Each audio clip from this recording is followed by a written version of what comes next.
Hello and welcome to the Jackals and Tackles podcast, a rugby podcast looking at the recent action from the weekend of rugby and looking ahead to future fixtures. This week we'll be discussing England's rise and their kind of completion of the Grand Slam this autumn when they beat Argentina, and then we will be discussing Ireland and South Africa, the match that had it all, or it had a lack of players. You decide. Anyway, I'll be joined by Ricky Westby. Nice to see you, Ricky. How are you? Hello. I'm Hello, very how are good, you? thank you. I'm very good, thank you. Fresh off a very busy weekend of jetting about. It was Paris on Saturday, Twickenham on Sunday. Can't go wrong. Oh, very sounds very nice. Didn't go to Dublin though, so you missed out. That's all that Yeah, I matters. did. That was the one game that I really wanted to go to, but there we go. And our other guest is Henry Alls Brown. Henry, how are you? How are things? I mean, I'm very good as we'll get into it today. We're talking about England, so definitely cannot complain. God, is that all that matters? Is England? Yeah. We'll see. We'll see how this goes. So shall I begin on England or shall I begin on actually the best match of the weekend, which was probably Ireland and South Africa? Henry, which one do you want to go for? Let's leave best to last. So we'll go Ireland best South Africa then. We'll go Ireland versus South Africa. Ooh. Okay. So Henry, start us off. What do you want to say about Ireland and South Africa? Yeah, I mean, my one overriding thing is there is a case that that game should have been abandoned.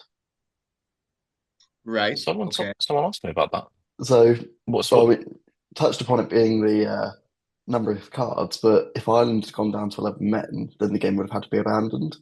And no yellow card was given when South Africa got a penalty try, which letter of the law, admittedly, Andrew Porter had just been sin binned, but letter of the law, they should have sent someone else off, should have gone down to 11, and technically the game should have ended there. Yeah. Um, Ooh. I was going to say I felt they should have got a yellow for that to begin with.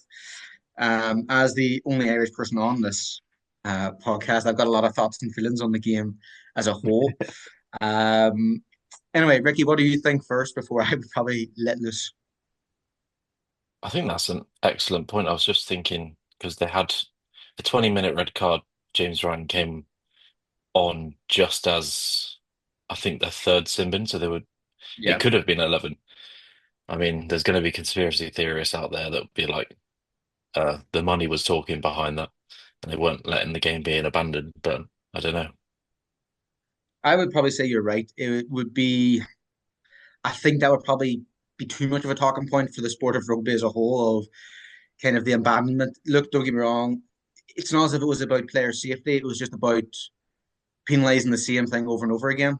And maybe because Ireland have been penalised that many times on the scrum, fairly, to be honest, that was that punishment enough? I don't know, because penalty try kind of look, Ireland was never going to win that game. I said last week they were never going to win it. Um, I didn't realize just how much of an obliteration it would be. And as I heard it described earlier today, it was South Africa basically being a cat playing with a little mouse. That's how Ireland was perceived. Because he spent about 20 minutes scrummaging Ireland to death just to destroy them mentally. That's what happened. I don't think Ireland will ever recover, to be honest, in terms of their mental capacity regarding scrummaging against South Africa if they ever come against them. This Erasmus team. I think that's kind of done one to them. Um, but we'll kind of come on to the kind of performance as a whole. Should South Africa have been sent to 14 men before any of Ireland's cards? Uh, I mean, yeah, that dictated the whole game really, because I feel like Matthew Carley then changed the way he refereed the game afterwards as a result of not giving. It arguably could have been a 20-minute red. Maybe a yellow was about right. I would agree with the assessment of yellow. I think Tommy O'Brien was already tackled and he was going down. I know it was a no arms tackle, but I feel there was a little bit of mitigation to kind of take it away from a red card. But I feel that the fact he couldn't see it was a yellow card is terrible on his part. And I also feel that for him to miss James Ryan and not give him a straight red card Mhm. for his clear out in the ruck is also damaging in terms of the reputation of him as a referee. He should be getting that decision they're right on the spot. Apart from that, I think everything else is right. Maybe apart from Tommy O'Brien's tackle on what do you call the winger for South Africa? He gave a penalty, but didn't give a yellow. But I feel those three decisions were maybe the ones where he made mistakes. Whereas with every other decision, he was right. But yeah, so Henry, what do you think from watching everything else? How do you think South Africa performed? How do you think Ireland performed? What do you think this means for Ireland's World Cup hopes? I think the thing that it does show is just how good, from the bits I've seen, how good Sasha Feinberg and Gola Zulu is. He's one of the best fly halves in the world. He's so young already. Like, he only made his debut, what was it, 2024? Like the levels that he's playing at is really impressive. And it's still interesting that it's still a debate on who the fly half should be for South Africa when he's playing that well. Well, do you think the debate mainly is maybe a change of style more than anything? Like you talk about how England have different fly halves and the choice, but they all got a different style. Do you think the debate in South Africa is mainly just for how do you want to approach a game, and they could opt depending on the opposition? I think it probably is the plan that they're going for. I think it might just be a bit more experience rather than style right now, because obviously, Handré Pollard's proven double World Cup winner. So it's probably, in a bit more of a tight game, you probably turn to him a little bit more. But I think it's definitely the idea that it can be this change of style where he can be a bit more of that sort of flair, skillful player. Yeah, and look with the way their attacks kind of function at the minute, it's kind of the player you want. But as we saw against France, the ability to turn to that tried and tested power and might, they've got it all. Look, this South Africa team have it all. Ricky, the question is, and I don't want to kind of hear the bog standard answer of we'll see you next summer. But how do you stop South Africa and don't say England? No, well, it would have been nice to see England play South Africa in this series, wouldn't it? Just to Yeah, see where they both are at this point. Uh, Maybe discipline is the one area that you target for the Springboks because everywhere else they are pretty solid. Their pack is just incredible. And then when they need to turn on the burners outside, they have the players to do that. They have a young up and coming fly half, like Henry said, who's just turning into an incredible player already. It's pretty hard to answer that question, to be honest. well, you talk about the fly half. Let's talk about it a wee bit more. I think it was Quilter Nations and their social media account. They posted out TikTok very quickly after he kicked the ball long. Sam Prendergast caught it, and Sam Prendergast did a sidestep, and he went Sam Prendergast 1-0. I was kind of like, it's not really how the scoring system works, is it? Henry, what do you think of that? Yeah, it's been an interesting sort of way that they've gone about social media this year, hasn't it? I get they're trying to make it a bit more collective, a bit more inclusive, but there's some of the clips where I was just being like, "What are you? Like, what is the point in that?" And I think what's made it worse is when you're watching the highlights back, and they'll show that there's a red card, and you're like, "Well, what's that for? Like, what's even happened there?" Yeah, it's interesting how yeah they're picking up these little moments, but then actually you've got to look at the whole context of the game, and sometimes in that case, it's done absolutely nothing, has it? Well, Henry, I'll just kind of elaborate on that. Do you think we always talk about the growth of rugby? Do you think they need to kind of? I've always complained about it myself, watching Six Nations highlights or watching URC highlights, in particular URC. Like I can count so many times where the score on the highlights will say 13-7, and then it'll go 6-7 to 13-19. And it's like, right, why are these highlights not in order? Do you know what I mean? And that's happened countless times on the URC. How do we fix this problem to grow the sport in terms of what do you want to see as a rugby fan? I think it is the big moments. Like I understand that when there's sort of a high scoring game, a highlight clip might be cut to like 5 minutes, so you've got to get those moments in. That's all you can get in. But you kind of just need to have a bit of a flow to the game. Like even if it's things like maybe a penalty gets missed, if it's a big moment that sort of tells the context of the game, that needs to be in there, surely. Yeah, and Ricky, what do you think? I mean, if you're hiring people that aren't processing highlights as a linear flow, then it's utterly ridiculous, isn't it? People are watching the highlights because they've missed a game and they're trying to catch up on what happened. Uh, that's what actually annoys me quite a lot. Is often it's similar with actually a lot of sports, like with the NFL. It's ridiculous. They don't explain how they got down the field. Suddenly, it's just like it's obviously red zone, kind of the attraction of that, but the actual real rugby fan wants to understand what happened, how they got there, where the points came from, and I don't mean to be rude, but that's just ineptitude, really. Well, I'll say that. I'll just build on your comment there about the real kind of NFL fan or the real rugby fan. I don't really know many people who would be kind of passive, who will be going and searching out the highlights, if you get me. Like those are the fans you have to probably attract that kind of highlight reel to, is those who want to go and search it out. Like it might come up on a platform, but those who want to see it are the actual fans. Do you think you need to obviously accommodate them more than the general viewer? Well, it's with social media posts, then you obviously have, like we were talking about with Sam Prendergast saying, that's obviously a very reactionary thing to get someone to go, oh, what happened here? Uh, and that's fine with social media clips if you're just posting, I don't know, BLBRE's try on Saturday night with ridiculous little kick over the top and then running. That's perfect for what you want to engage an audience, but people with the highlights, they want to see progression. Mm. And it's also, as you said, it is the real rugby fan that's seeking out what happened in the game and they're going to look for the highlights. So I think you're bang on there. So, Henry, I'll ask you one last question. How much hope do you give Ireland in the Six Nations? I know you're quite down on it, but I do think they could spring a surprise. I think like they sort of are showing some like you say that it's it was a big blowout. Like Ireland never really looked in it. It was an 11 point game. Like even at half time, it was sort of what was it like 1 point or so. It was a very close game on the scoreboard. So if Ireland can play sort of unattractive rugby but bring other teams sort of down, what's to say they can't get those wins? It's only 5 wins to get a Grand Slam, only 4 wins realistically to win the tournament. I think it's possible. So, play like England did for the last, what, 6 years? Well, it's worked. Well, it hasn't, you haven't won many Six Nations.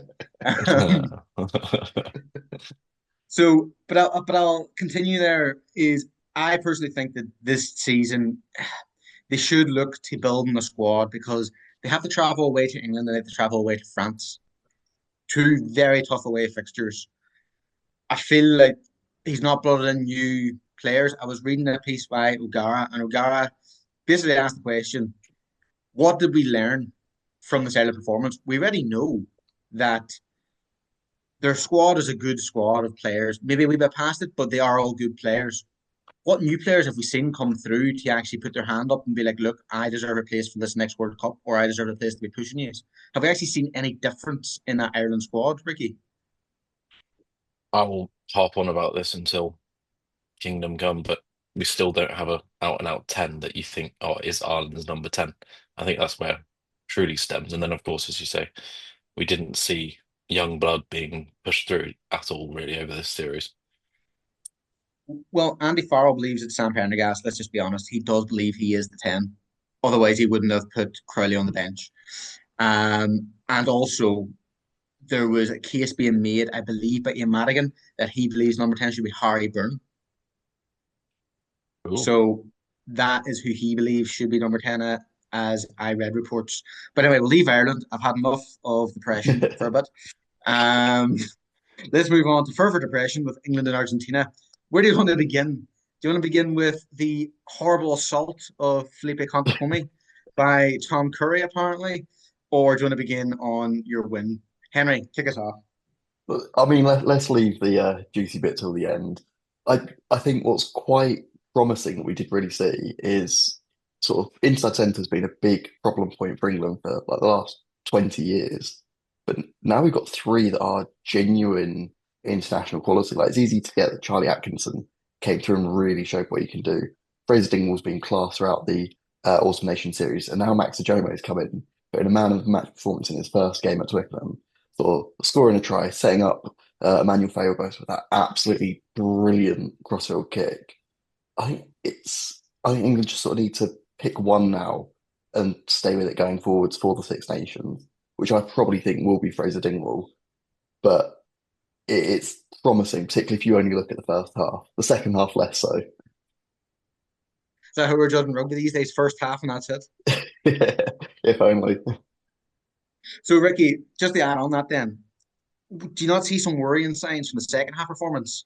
Particularly Yeah. your decision making in that last phase of play that allowed them to come into the 22.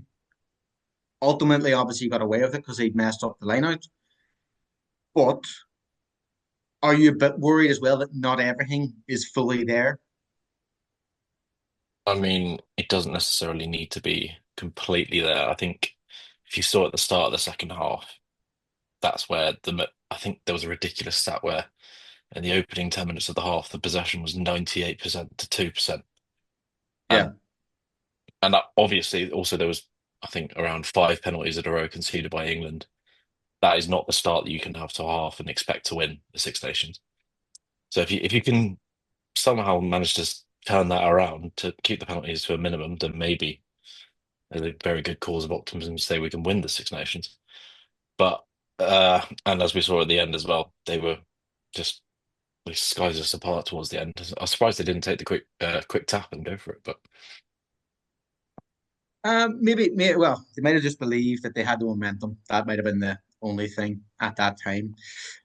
Anyway, we'll move on to the question, Ricky, of is George Ford just living life at the minute to his fullest, or what's the story with him? Like he seemed to have a good game in the first half, but there were other moments when they was charged down in the first half as well, I believe. Um, for a 5 meter yes, scrum. mhm. How do you think he's doing? Do you think he is the answer for England, or do you think right he's a stopgap before you move on to your next playmaker for the foreseeable future? That is the thing, isn't it? He's 32 years old. The World Cup, he will be. I don't not say this 30, accurately, but 35? 30. It might be 35. Yeah. Um, he's still playing at a very high level at club level, and he's still doing what he does best on the field. But as you said, he has been going a little bit absent on the field. Uh, we would have seen more of Finn Smith if we thought Borthwick was going to move forward with that into the Six Nations, I thought. So I think maybe he will stick with George Ford for the next year at the very least. Okay. And Henry, look, I'll ask you just plain and simple. What do you think about the Contaponi comments? What do you think? Yeah, it is quite funny, isn't it? Like it's really like I know Steve Borthwick sort of said, I don't want to make this a talking point from what was a great game, but I mean, it was a laugh, wasn't it? Yeah, obviously, it's come out now that the player's now done his ACL and the tackle wasn't great, and I do think it was dealt with correctly on the pitch. I think it was just a penalty. Sort of Curry tried to back out, probably didn't fully commit to the tackle, but sort of the injury only came from the way he was already in the air from the kick. I think Contepomi's more frustrated than anything, given what you're saying that a couple of weeks ago they had a decision that was sort of done on the outcome rather than what was there, and he doesn't see there being sort of the equivalent happening in this one, where it's sort of actually how probably should be how World Rugby want it ref, with it being the actions being refereed rather than anything.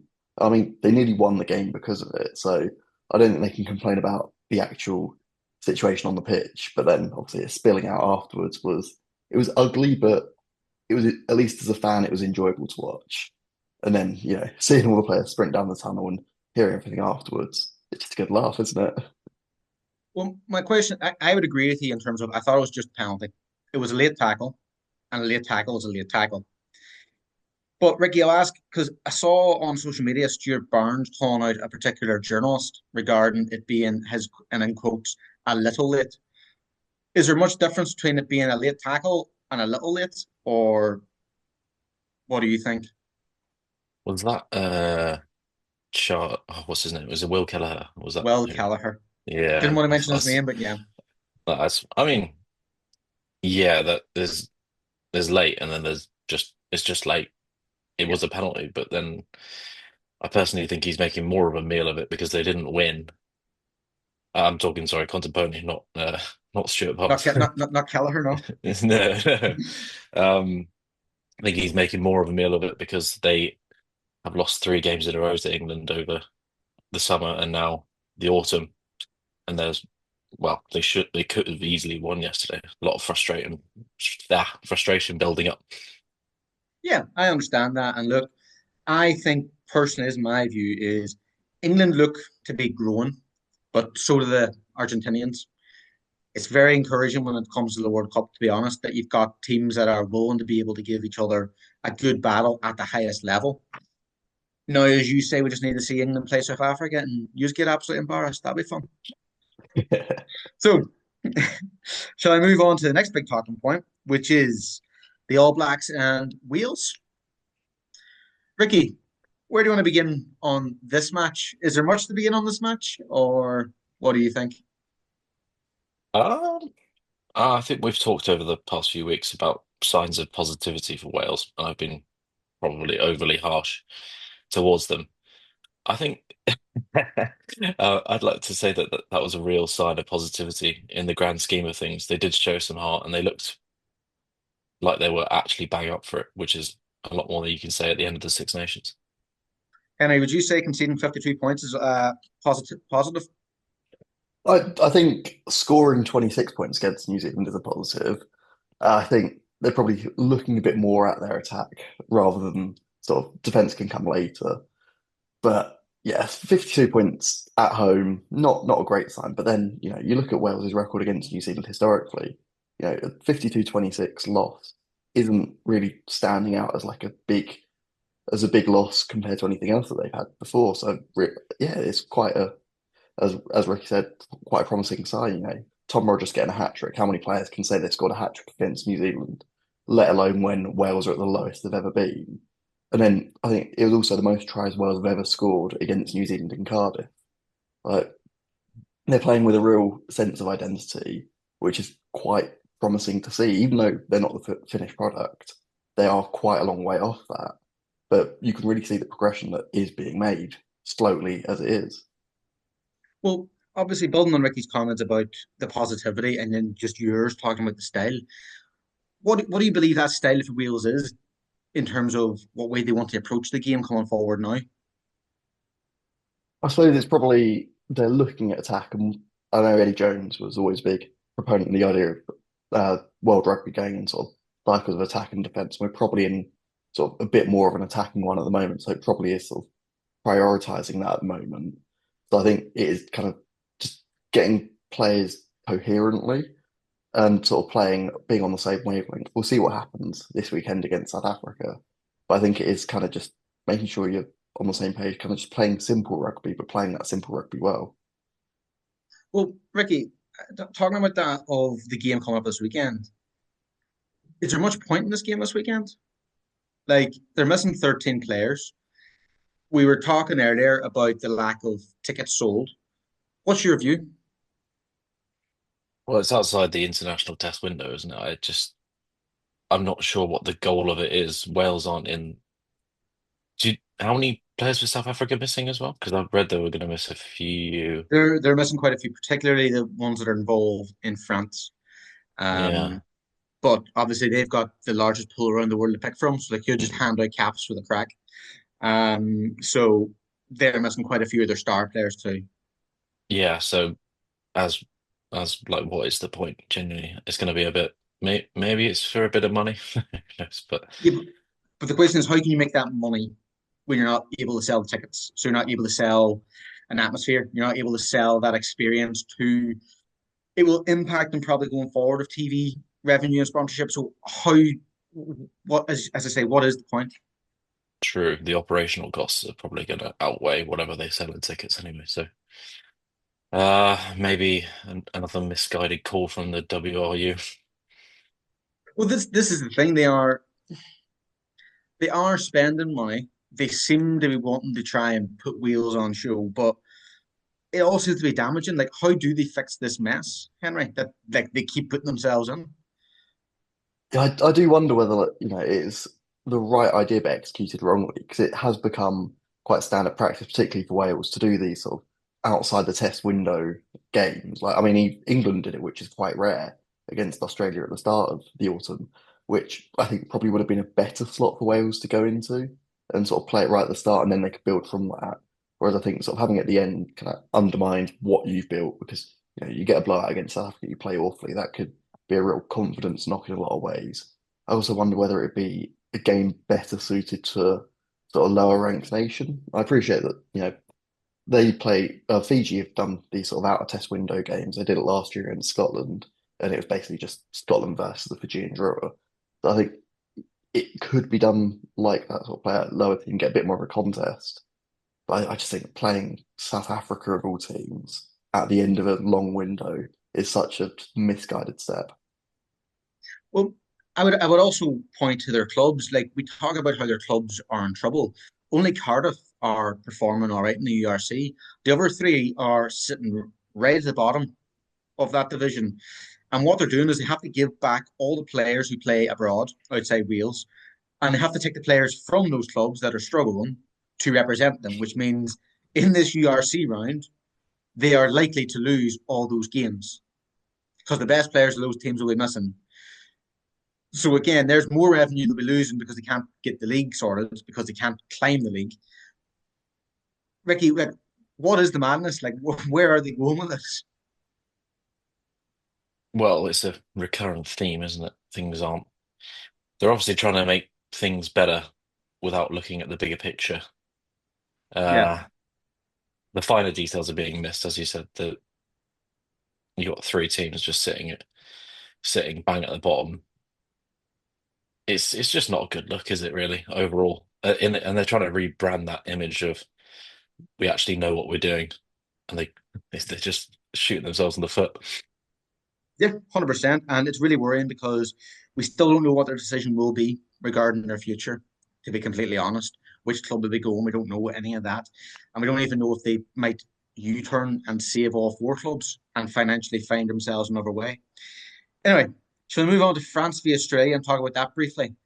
You've already mentioned about the brilliant kind of try from Louis Bierre, but what else stood out in that game for you, Ricky? French vulnerability, actually. They Okay, got explain. they got cut open quite a few times by the Aussie pack, and that was interesting to me. Like, as Why? in support runners coming through.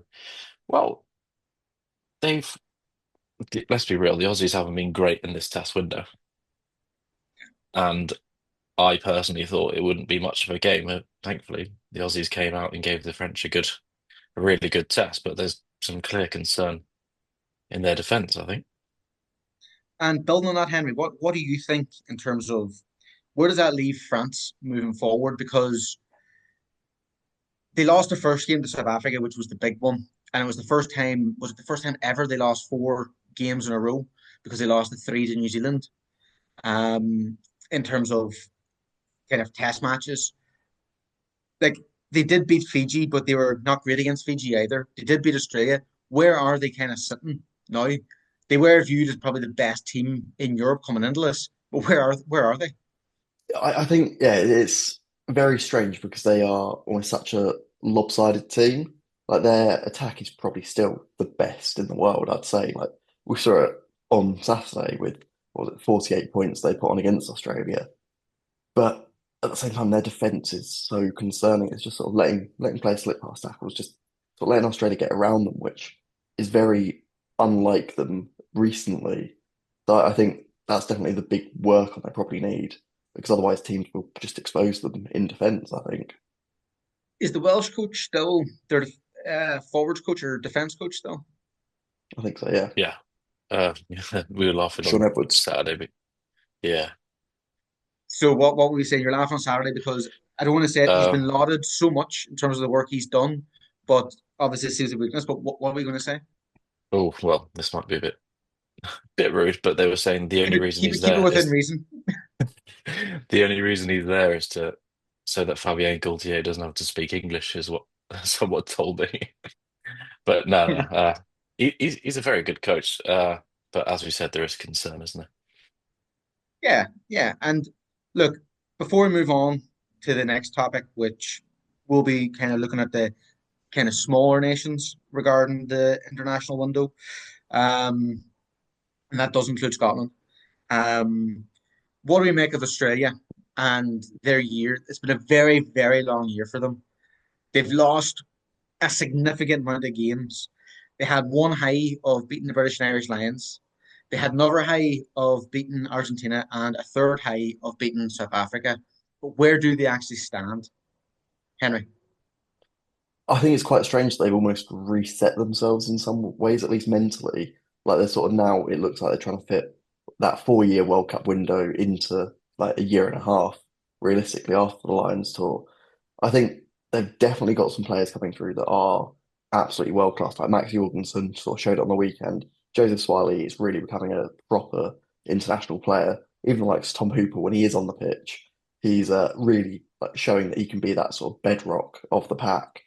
But I think probably just exhausted playing too much international rugby at the moment as well.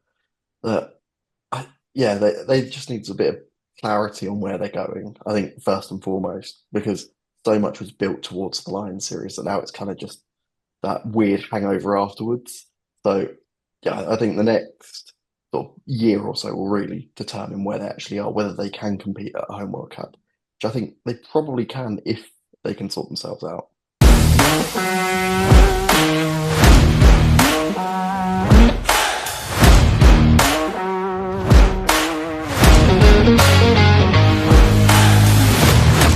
The Georgia v Japan game had a significant impact on the world rankings and how that would impact World Cup draw coming up. Did you see any of it, Henry? Any of the highlights of Georgia v Japan and the I kind of didn't, amazing finish to the match? so I didn't get a chance to watch it because I was out having a few bevs, but I mean, we were talking it up, weren't we, saying that it could have quite a big consequence last week, and boy, has it. Do you want to explain do you want to explain the impact to those who are listening? But essentially, because Japan have beaten Georgia, spoiler alert, it means that they have now gone into band two for the World Cup draw in December, which means that they'll be alongside Wales, essentially rendering their game a bit pointless. But it means that now Georgia have dropped down into that third band below Wales and Japan. So Georgia are now ranked 13th in the world, and Japan and Wales are 11th and 12th. Do you think, Ricky, that Georgia have played this pretty poorly because of just playing smaller nations has come against them in their build up to this massive game against Japan? It's possible because you can often it's meeting the quality that is put out in front of you, and then if you then come up against a good team, well, like Japan, and then you find you've met your match and probably more, and which they did find out. Fine margins though, Exactly. very fine margins. Only 2 points is incredible. Oh, it is. And as I say, did you get to see the end of the highlights and the finish? I did not know I was somewhere somewhere Paris probably. No, fair enough. It was incredible in terms of the finish that Japan kind of had. They pulled it out of the bag in the end after Georgia fought back miraculously to get themselves within a winning kind of stage of the match with just minutes left.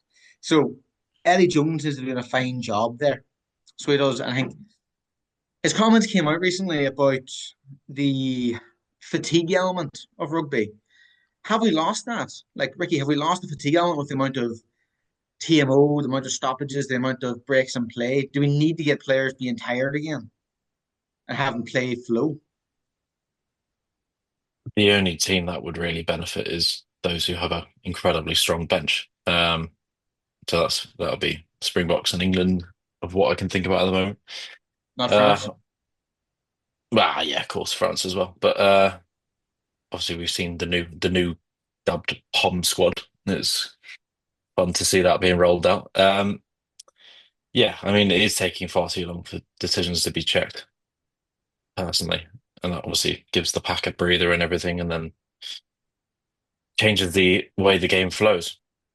Well, can we build on that, Henry? Like, I think did the Ireland match take about 4 hours to complete on Saturday when it's supposed to be an 80-minute match? No, I think it was genuinely about 2 hours or something like that. Um, What do you think, Henry? Is it spoiling the product? Do TMOs have too much of a say? I don't know if TMOs have too much of a say because, I mean, ultimately we'd complain if they got it wrong and we'd complain if things were missed.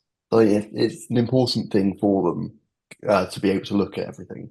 I do like the idea that it should only be foul play or something in scoring, which I think is kind of what it is now anyway. But maybe we could have sort of the way that Sevens does it and sort of just, one look, so you don't need to see every single angle. But I think people would complain anyway. It's kind of better to get things right Mm. than to kind of get things wrong for the sake of just getting it sped up. There have been incidents, and I think they've worked well at times, where play continues and the TMO continues to look at the incident and then brings it back. Why aren't we getting that kind of approach still today instead of stopping everything and being like, right, you need to look at this along with what I'm looking at? Is there not a team of TMOs? Could you not have more than one TMO discussing this in the background? Ricky? To be honest, it does happen more often than you think. Uh, Yeah, because I've had the TMO in my ear for the last 3 weeks, and you genuinely hear them like checking a lot in the background to see if it's like foul play and stuff like that, and they are going over it. But I think, and that's with the, pardon me, the introduction of the bunker system as well. That has definitely benefited the game, and in terms of we're not stopping to look at see if it's dangerous on every single decision. So there's yeah. some benefits and drawbacks. As Henry said, you're never going to win this argument. There's always going to be something that's wrong. Look, the way I look at life, there's no one in any argument, lad. Everyone's got a different opinion. That's the way life is, just opinions. Exactly. Anyway, there wasn't too much to talk about in this game, apart from the fact that Henry and I discussed this last week of Scotland and Tonga. What was the point? Why are Scotland continuously playing lower ranked sides that's not developing them? Again, it was they kept Tonga scoreless. Henry, do you think this game was ended? Should Scotland maybe have just let it kind of go, played a bigger opposition? What should have happened? Yeah, it was like I feel like this is sort of the sort of game that Scotland should have played as their sort of, hangover game once everyone's gone back to their clubs. It's it's really difficult to know anything new about Scotland from the game. I think that's the biggest problem is like where have they progressed? Like 56 nil, okay, they look good in attack, but they weren't challenged. It was sort of just might as well have been like the Harlem Globetrotters playing in a lot of ways because what are you actually proving? Like what is being gained from playing? And I do think it's great that we're playing these tier two nations and helping to bring them up. But realistically, what is it to a tier one nation to only play against teams below you? Well, Ricky, building on that in terms of bringing up the tier two nations, I was listening to the commentary of the match when I had it on, and they talked about how Tonga, and they talked to the coach of Tonga on the TV at the time, and they were like, "So you've all come together this week from all different parts of the globe." Basically, they were given a few days to train and come together, where Scotland been together for what, over a month. What benefit is that to Tonga? They've all came. They're, as Henry pointed out, kind of Harlem Globetrotters to an extent. What is the benefit for either side? Does feel a bit insulting to the Pacific nations, doesn't it? Dragging them So out. my point isn't about the quality of the players. It's more about you're bringing them together for less than a week, not giving them enough preparation to be able to prepare themselves for a tier one nation. That's Oh where yeah, I'm coming from. that's what I mean. It's a bit insulting Oh, sorry. to the players, if anything, and to the coaching setup that they have to pull something out of the bag at such like in such a short turnaround. Um, Obviously, the rugby in the Pacific nations has taken a massive hit as it is, and that's not going to benefit them at all with dwindling funds. And for Scotland, that's just like a training exercise that, as Henry said, I'm jumping on the back of Henry again. There's no real benefit, and we don't know where if they're going to be any better come February, and whether they have any shot at the Six Nations. I'm going to say off this no, but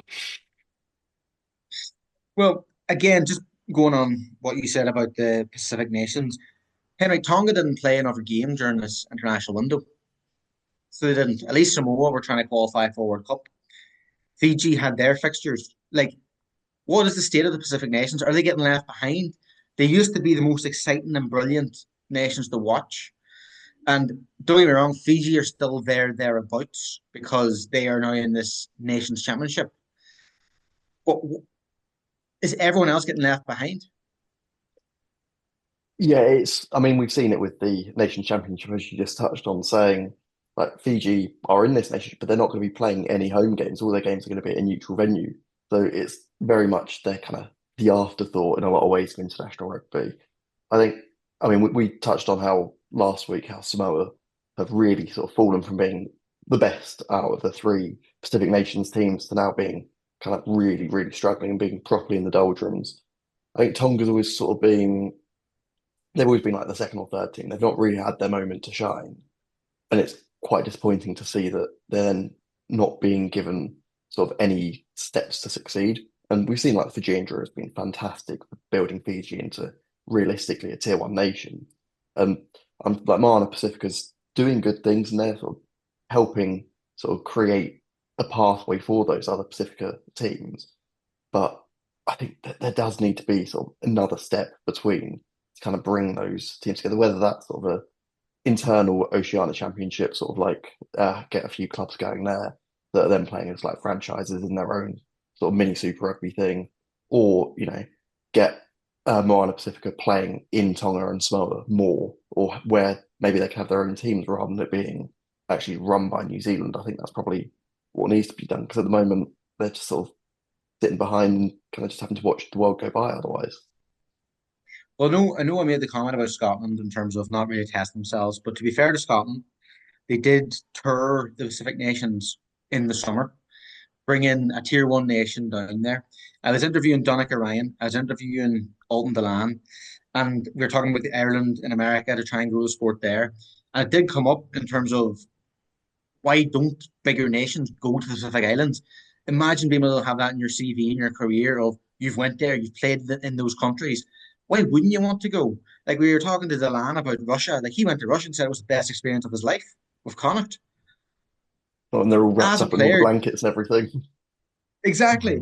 As a player, would you not want to go to random areas of the world and test yourself, Ricky? Yeah, well, I mean, absolutely. I was just thinking about how Pacific nations are actually in big trouble when it comes to rugby union because the NRL and the National Rugby League and the Australian government have invested, I think, nearly 200 million into growing rugby league across the Pacific nations. Now, if you looked at the Pacific Championships as well, which is the rugby league's international window for those countries, the support there was formidable. There was Tonga, Samoa, the Cook Islands, lots of good teams playing. And then you just think, where does rugby, if rugby union continues to treat them as an afterthought, it's gonna die out there. Well, you can use the case study of Australia. Like I was listening to Australian journalists talking about how technically both league and union have the same footing when it comes through the school systems, when it comes through all this.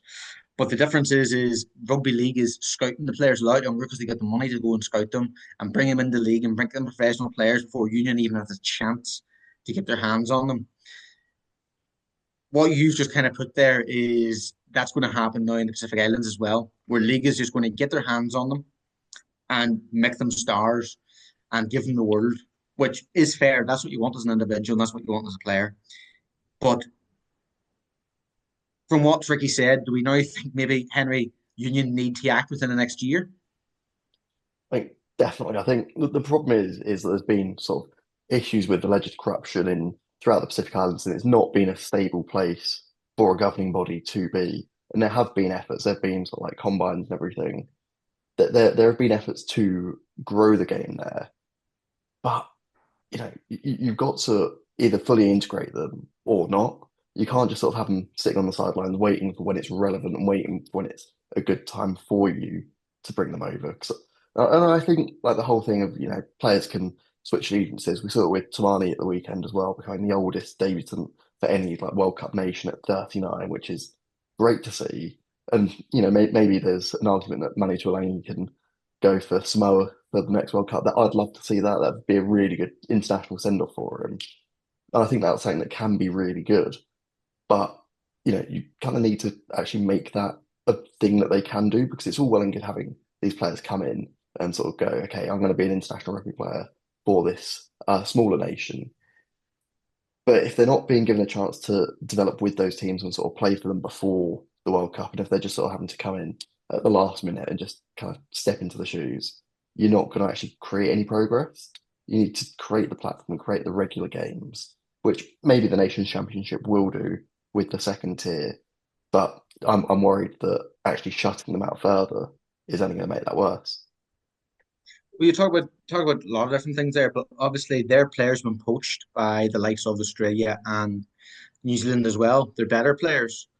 Like it's left their national teams. Don't get me wrong, they qualify for every World Cup nearly, and they usually put on a show. But how far could they have went? How much more could they have done had they had their best players, Ricky?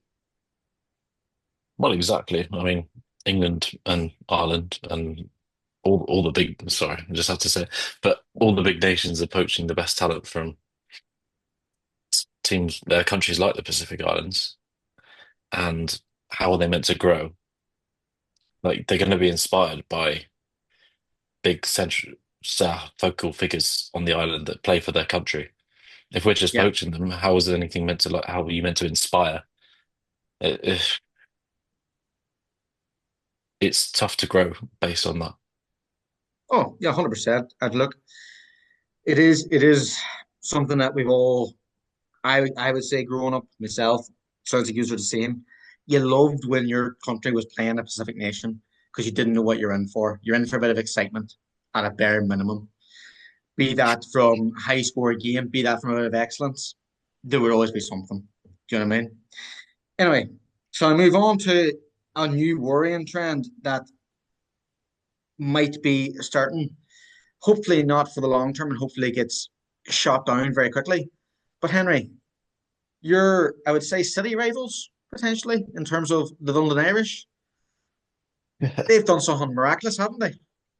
Yeah, they've released a post on Instagram today of their new kit. Bear in mind, they're not playing they've got no players. They're not playing in a league, but they've released a new kit, which is, I understand, to basically help create funds for the team, particularly for the amateur team, and sort of give back to the club during what's been a very difficult time for them. But the big sticking point is instead of any of the players, because they have none, because not even any models, they've used AI.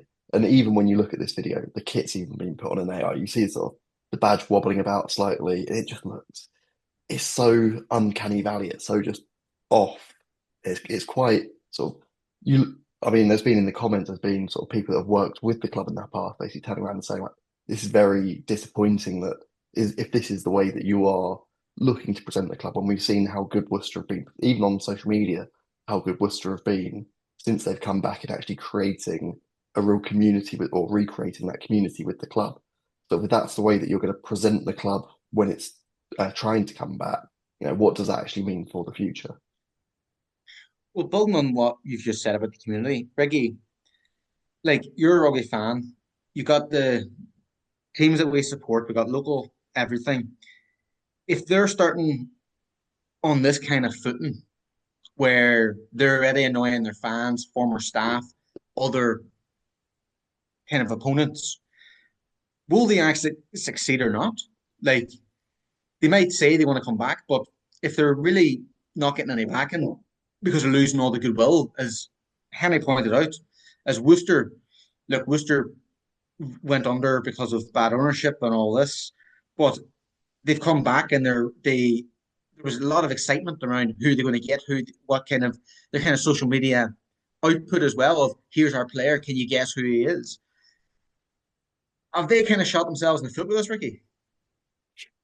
Feel like they've gone in with the attitude of there's no such thing as bad publicity, and they're trying to garner whatever they can. But then, as you said, they are shooting themselves in the foot. You don't want to.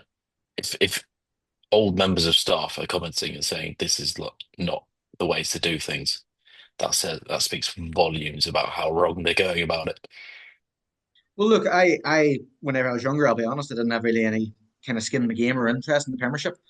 But if I did look across, I said, "Oh, London Irish, they're a team because Irish connection." But the thing is if you kind of delve in deeper, as we've said, like you say, no bad publicity, you kind of need good publicity as well, though. Otherwise, it's not going to last long. Yeah, that's what I'm saying. I think they've gone in with the absolute wrong attitude. That um, branding people can often say that, as I said, that there is no such thing as bad publicity. But in this kind of scenario where rugby is a game where you need a core fan base and the traditional values, and you don't get them back on board or keep them on board by doing things like a shoddy AI production like Exactly. That's why we don't do it ourselves because we are professional and well put together. that. Anyway, shall I move on to the Premiership return this weekend? Now, we might be missing a few stars potentially because of recovery, because of the need of getting their bodies together after international action. But that's not to say it won't be entertaining or interesting.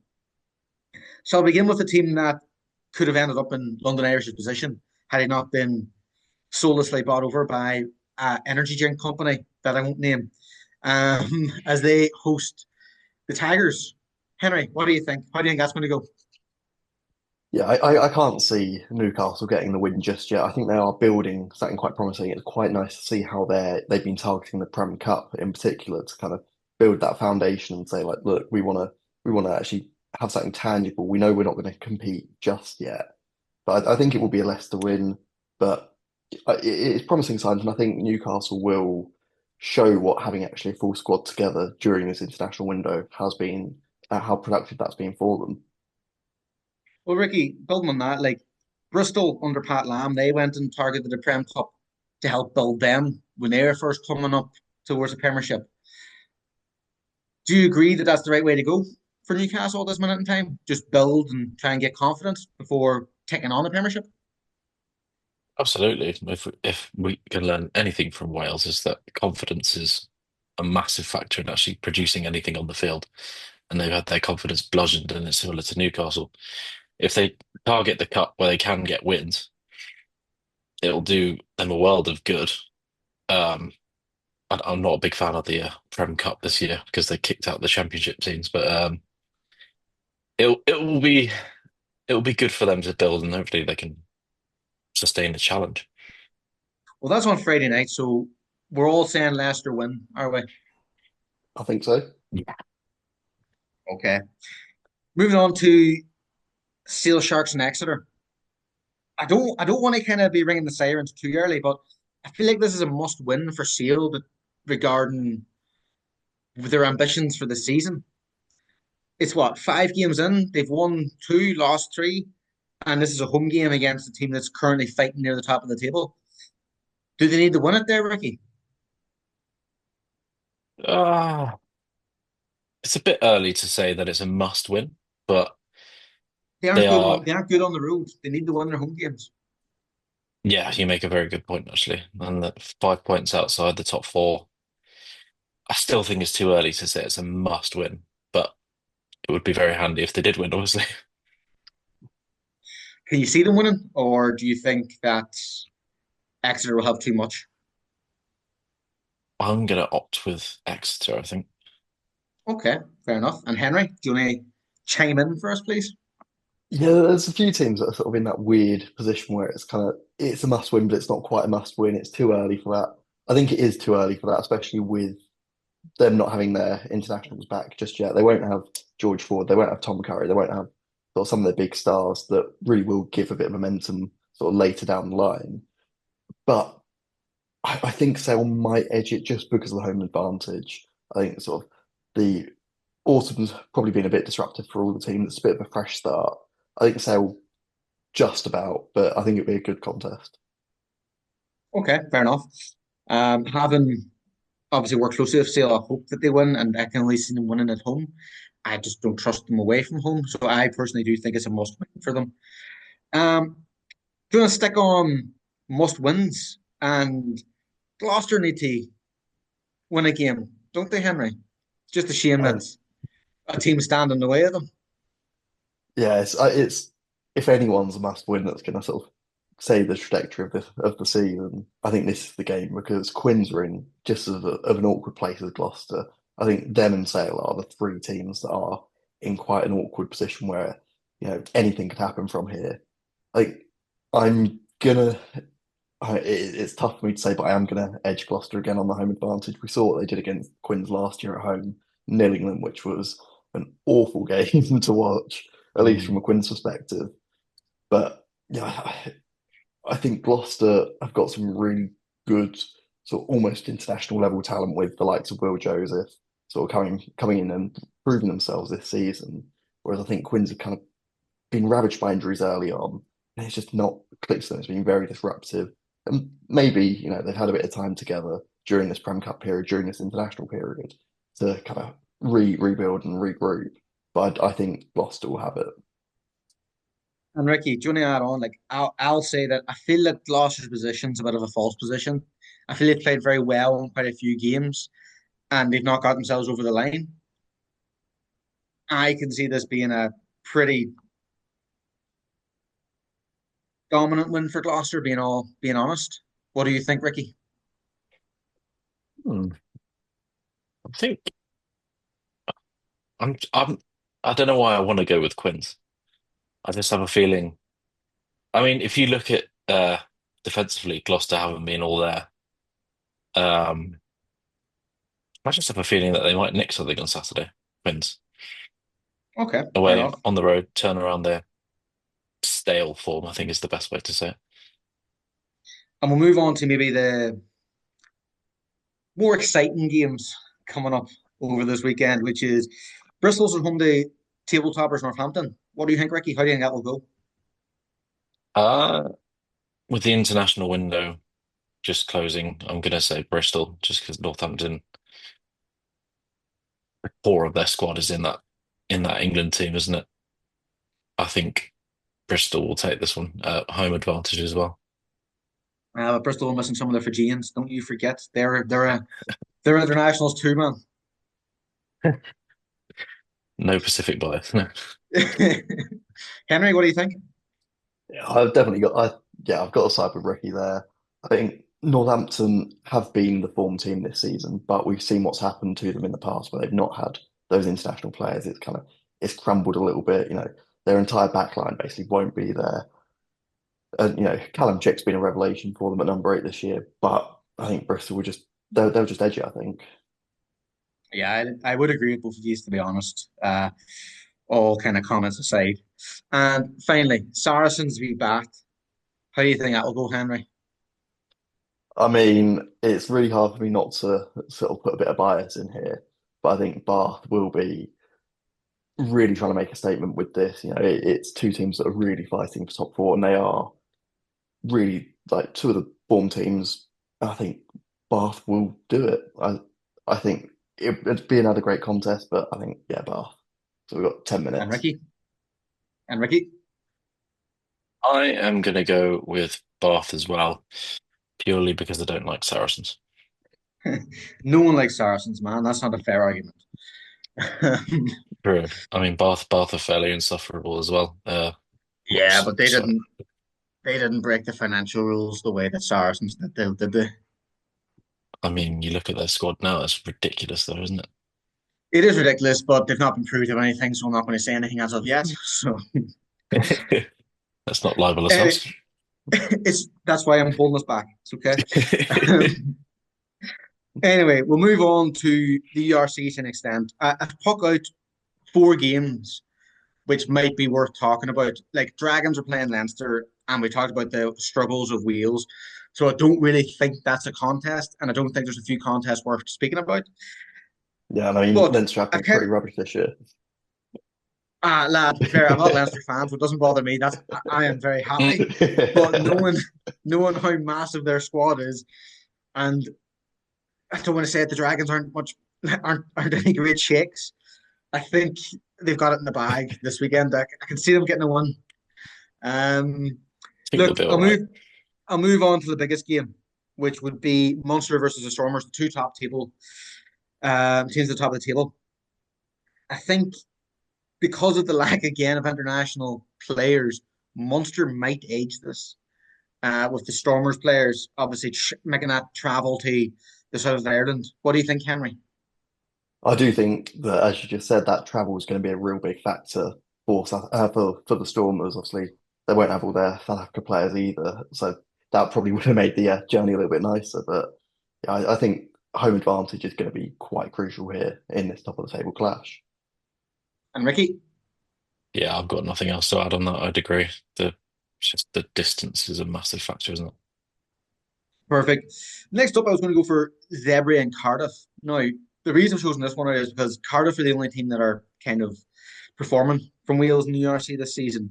Zebra are currently above Benetton, which normally doesn't happen.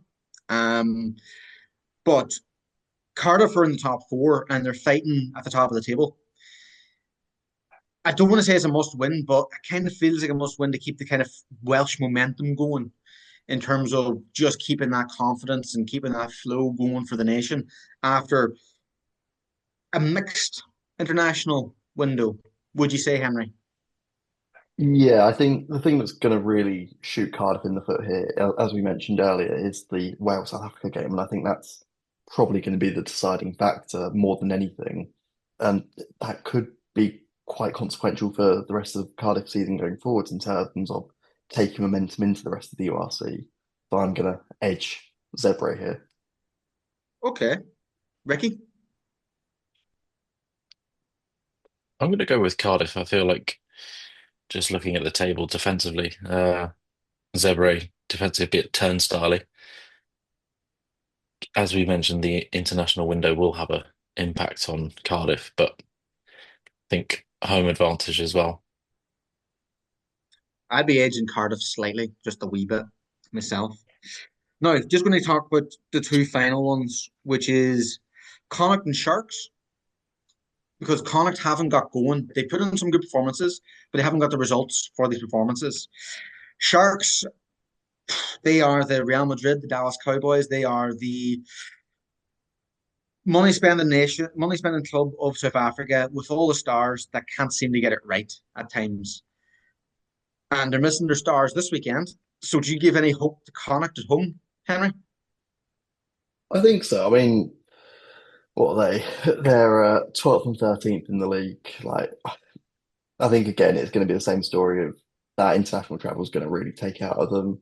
I know obviously it's something they've got used to, but I think coming out of this international window, it's not going to work in their favour. And I do think Connacht is going to be the team that's going to come out on top. Ricky, what do you think? I liked your comparison to the Dallas Cowboys. Um,